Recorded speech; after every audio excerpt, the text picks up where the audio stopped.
Now, basically, we know that whenever the level of bilirubin is raised, the predominant one can be unconjugated, which is called as the indirect bilirubin or conjugated. Now, whenever unconjugated bilirubin is high in a newborn, it can be physiological jaundice or pathological jaundice. And if conjugated is high, it is only pathological jaundice, which means that in case of physiological jaundice, there is always going to be unconjugated hyperbilirubinemia. Now let's talk about physiological jaundice. Now there is a criteria for physiological jaundice which says that it appears after the first day of life, which means that after 24 hours. It will not be present at birth, and then it peaks at, like for example, this is the bilirubin. It's going to peak at third to fifth day. Okay, on third to fifth day of life, and then within first week it resolves. Like it takes almost 1 week for it to resolve. The first week is enough for it to resolve. Now the concentration of bilirubin, the peak bilirubin occurs at third to fourth day, right? So the concentration is never going to be, of the total bilirubin, is never going to be more than 12.9 milligram per deciliter. Like the total bilirubin level will not rise above 12.9. This is the criteria for physiological jaundice.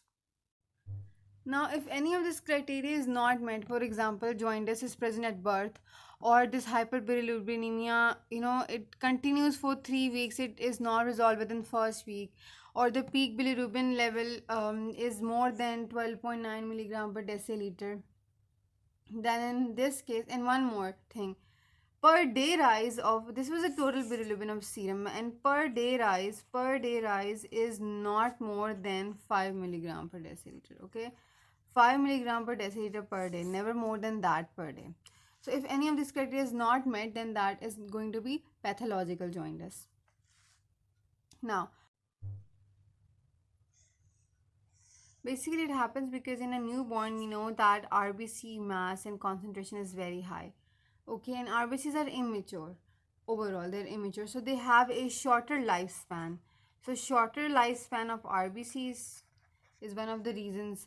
And one more thing is that RBCs are higher in concentration, but they have a shorter lifespan, so they are going to hemolyze, or they are going to undergo phagocytosis by the splenic macrophages earlier.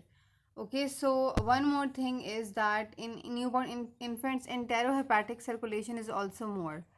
Okay, and one more thing is that liver is going to conjugate the bilirubin products, right? So liver is not developed, or liver is, there's overall underdevelopment of liver, and there is defective uptake, and the enzymes, the glucuronide transferases are also not developed at birth, so it takes some time for them to develop. So this is why bilirubin conjugation gets compromised in the beginning and hyperbilirubinemia occurs.